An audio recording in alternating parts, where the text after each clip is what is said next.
In this talk, I'm going to give you the single most important lesson my colleagues and I have learned from looking at 83,000 brain scans. But first, let me put the lesson into context. I am in the middle of 7 children. Growing up, my father called me a maverick, which to him was not a good thing. In 1972, the Army called my number, and I was trained as an infantry medic, where my love of medicine was born. But since I truly hated the idea of being shot at or sleeping in the mud, I got myself retrained as an X-ray technician and developed a passion for medical imaging. As our professors used to say, how do you know unless you look? In 1979, when I was a second-year medical student, someone in my family became seriously suicidal, and I took her to see a wonderful psychiatrist. Over time, I realized that if he helped her, which he did, it would not only save her life, but it would also help her children and even her future grandchildren, as they would be shaped by someone who is happier and more stable. I fell in love with psychiatry because I realized it had the potential to change generations of people. In 1991, I went to my first lecture on brain SPECT imaging. SPECT is a nuclear medicine study that looks at blood flow and activity. It looks at how your brain works. SPECT was presented as a tool to help psychiatrists get more information to help their patients. In that one lecture, my 2 professional loves, medical imaging and psychiatry, came together and quite honestly revolutionized my life. Over the next 22 years, my colleagues and I would build the world's largest database of brain scans related to behavior on patients from 93 countries. SPECT basically tells us 3 things about the brain: good activity, too little, or too much. Here is a set of healthy SPECT scans. The image on the left shows the outside surface of the brain, and a healthy scan shows full, even, symmetrical activity. The color is not important, it's the shape that matters. In the image on the right, red equals the areas of high activity, and in a healthy brain, they're typically in the back part of the brain. Here is a healthy scan compared to someone who had 2 strokes. You can see the holes of activity. Here's what Alzheimer's looks like, where the back half of the brain is deteriorating. Did you know that Alzheimer's disease actually starts in the brain 30 to 50 years before you have any symptoms? Here's a scan of traumatic brain injury. Your brain is soft and your skull is really hard. Or drug abuse. The real reason not to use drugs? They damage your brain. Obsessive compulsive disorder, where the front part of the brain typically works too hard so that people cannot turn off their thoughts. And epilepsy, where we frequently see areas of increased activity. In 1992, I went to an all-day conference on brain SPECT imaging. It was amazing and mirrored our own early experience using SPECT in psychiatry. But at that same meeting, researchers started to complain loudly that clinical psychiatrists like me should not be doing scans, that they were only for their research. Being a maverick and having clinical experience, I thought that was a really dumb idea. Without imaging, psychiatrists then, and even now, make diagnoses like they did in 1840 when Abraham Lincoln was depressed, by talking to people and looking for symptom clusters. Imaging was showing us there was a better way. Did you know that psychiatrists are the only medical specialists that virtually never look at the organ they treat. Think about it. Cardiologists look, neurologists look, orthopedic doctors look, virtually every other medical specialties look, psychiatrists guess. Before imaging, I always felt like I was throwing darts in the dark at my patients and had hurt some of them, which horrified me. There is a reason that most psychiatric medications have black box warnings. Give them to the wrong person and you can precipitate a disaster.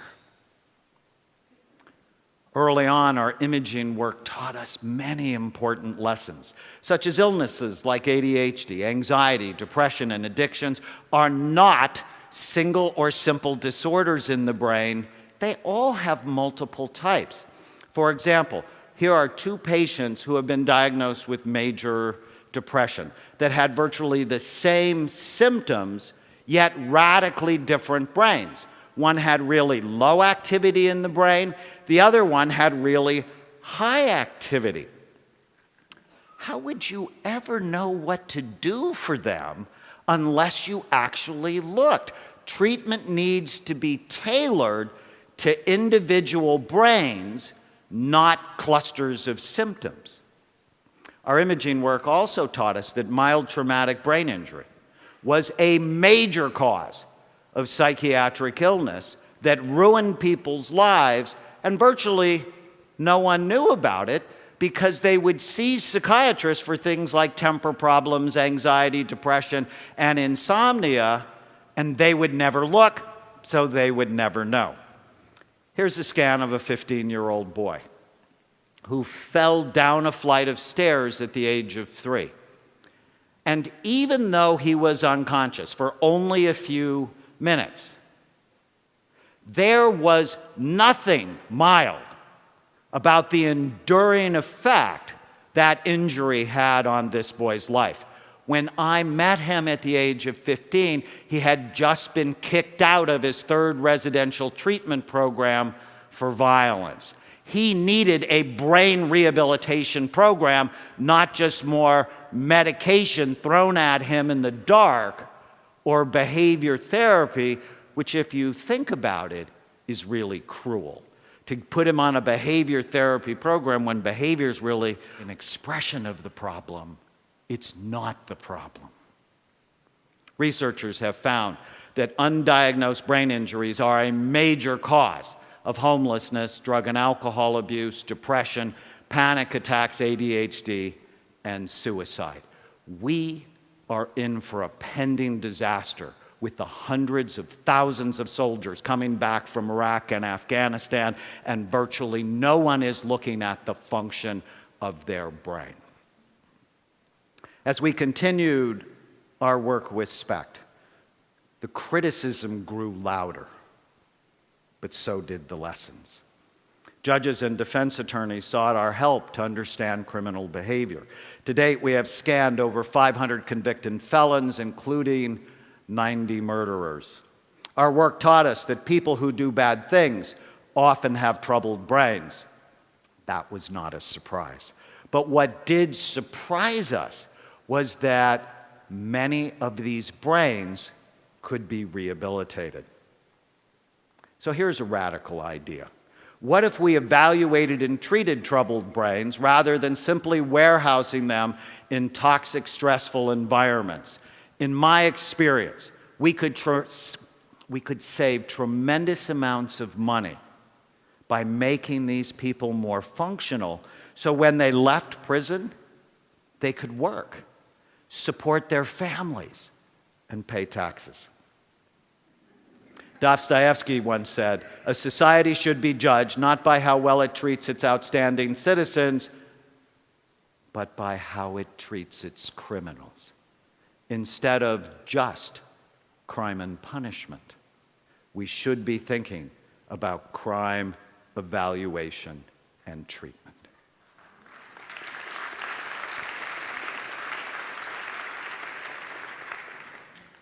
So after 22 years and 83,000 scans, The single most important lesson my colleagues and I have learned is that you can literally change people's brains. And when you do, you change their life. You are not stuck with the brain you have. You can make it better, and we can prove it. My colleagues and I performed the first and largest study on active and retired NFL players, showing high levels of damage in these players at a time when the NFL said they didn't know if playing football caused long-term brain damage. The fact was they didn't want to know.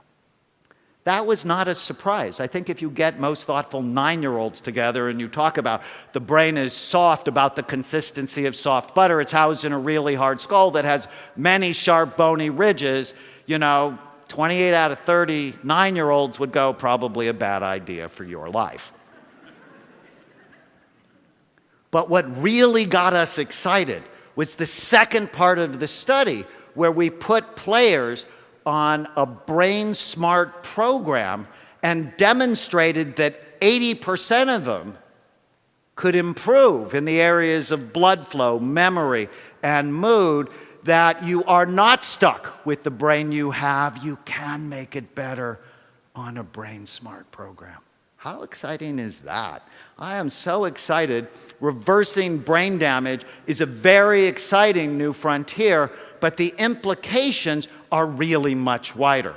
Here is the scan of a teenage girl who has ADHD, who is cutting herself, failing in school, and fighting with her parents. When we improved her brain, she went from D's and F's to A's and B's and was much more emotionally stable. Here's a scan of Nancy. Nancy had been diagnosed with dementia, and her doctor told her husband that he should find a home for her because within a year she would not know his name. But on an intensive brain rehabilitation program, Nancy's brain was better, as was her memory. And 4 years later, Nancy still knows her husband's name. Or my favorite story to illustrate this point is Andrew, a 9-year-old boy who attacked a little girl on the baseball field for no particular reason, and at the time was drawing pictures of himself hanging from a tree and shooting other children. Andrew was Columbine, Aurora, and Sandy Hook waiting to happen. Most psychiatrists would have medicated Andrew as they did Eric Harris and the other mass shooters before they committed their awful crimes. But SPECT imaging taught me that I had to look at his brain and not throw darts in the dark at him to understand what he needed. His SPECT scan showed a cyst the size of a golf ball occupying the space of his left temporal lobe. No amount of medication or therapy would have helped Andrew. When the cyst was removed, his behavior completely went back to normal, and he became the sweet, loving boy he always wanted to be. Now, 18 years later, Andrew, who is my nephew, owns his own home, is employed, and pays taxes. Because someone bothered to look at his brain. He has been a better son and will be a better husband, father, and grandfather. When you have the privilege of changing someone's brain, you not only change his or her life, you have the opportunity to change generations to come. I'm Dr. Daniel Amen. Thank you.